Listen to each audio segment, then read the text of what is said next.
He's going to sit down with Kirk Cousins today. Jay Glazer, I'm looking here at a list of 7 or 8 camps you've been to, Jay, Fox NFL insider. First of all, you were with Brady Belichick yesterday. We're talking about the retirement thing. What is a New England Patriot camp like, Jay Glazer? Oh, man, first of all, I asked Brady actually yesterday, why are you still doing this? Like, how long is it going to go on? And he's like, I love it. Why would I stop? And, it's interesting because in today's day and age, as you go around these camps and you start talking more and more of these vets, the veterans are saying it's easier for us now to excel in this millennial age. Millennials kind of think that, hey, I'm famous, because it's social media. I'm rich, I'm famous. They don't put as much work in. So the Tom Brady's of the world are now thinking it's actually easier for me to kind of excel at this stage because guys don't put the work in. Back the last generation, everybody was a grunt. Now that's not the case. That is a really interesting point. Is Tom Brady's generation, we're all grinders. By the way, you're in that generation. I'm in that generation. We see that often in our business as well. Now, you're going to sit down with Kirk Cousins today, which is fantastic because I like him, Jay. I think he's a franchise guy. But Washington has given mixed signals. Yet I read this morning that Kirk Cousins loves Washington and he wants to stay there forever.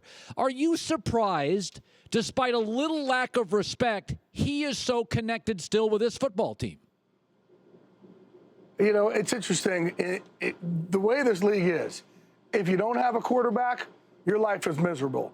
These guys don't grow on trees. It's so bad. Well, you don't have a quarterback. All of a sudden, you can't coach. Everybody's dumb. Your game plans are dumb. When you do have a quarterback, suddenly you're a smart coach. Suddenly your game plans work. So they have a quarterback who, A, the players follow, B, is extremely smart, and C, the guy can win. So, yeah, I think in a situation like this, hey, whatever the market dictates, it dictates. You can't look at Kirk Cousins and blame him that these contracts are so big for quarterbacks. It's just fair market value for the guy. But can he win? Yes.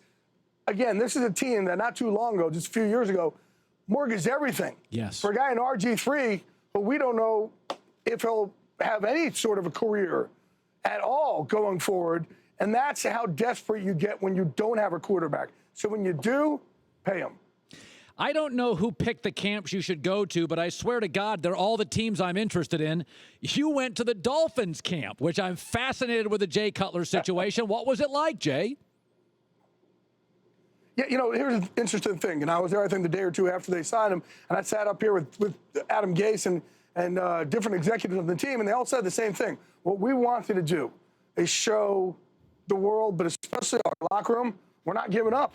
Like, we're there. We felt we made big strides last year, and we didn't want to have a pity party for ourselves. So by us going out and getting a guy like Jay Cutler, who Adam Gase, obviously has had a very good working relationship with in the past, it sent a message to everybody in that locker room that we're not just going to sit idly by and say, oh, woe was me. We lost our quarterback. The one thing I'll tell you, though, is the depression that hit that place when Tannehill went down it was a little, I'm not going to say staggering, but there's injuries all the time in this league. They were so upset by that. Gase actually went to the hospital with him because they thought he really took that step with the entire locker room, with how he was starting to work that game plan. They thought Tannehill was on the verge of hitting that top 5 or 6 elite passers in this league. They really did. Well, I think you make a great point that Jay Cutler psychologically was as important as he was physically, that, hey, guys, this season we were a playoff team. We're going to do it again.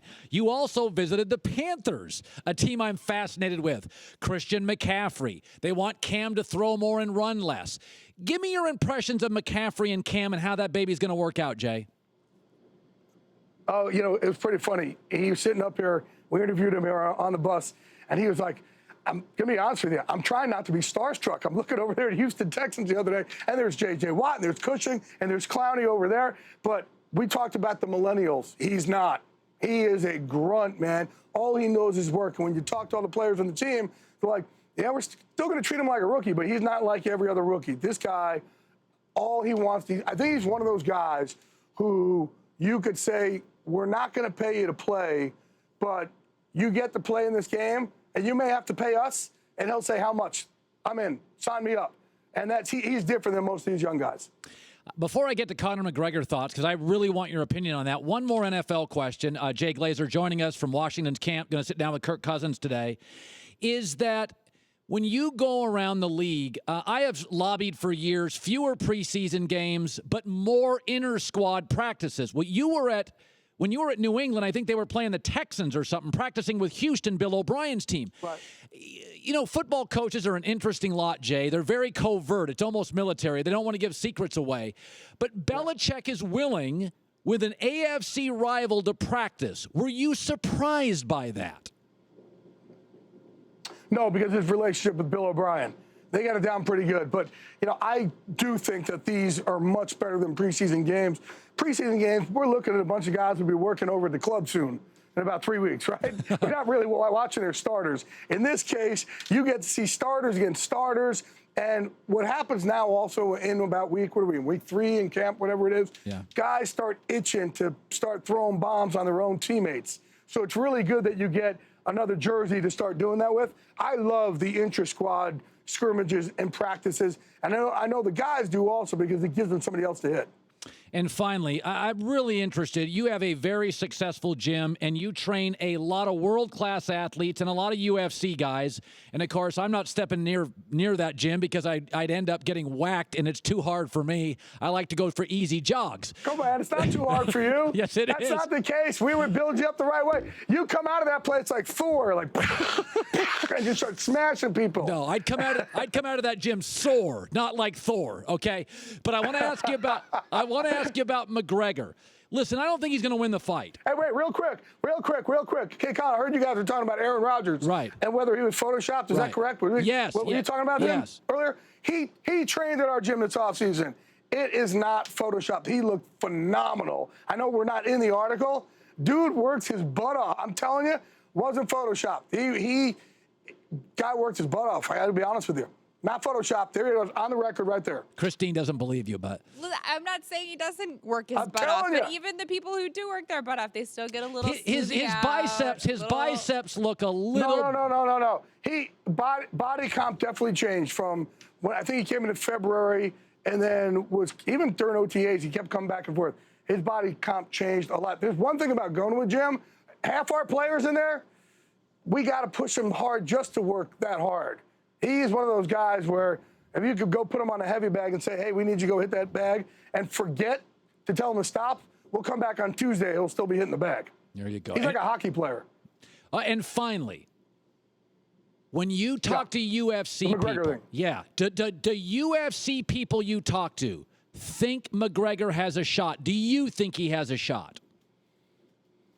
Listen, here's what people have to understand. It is a completely different sport. It's like somebody going from rugby coming into the NFL.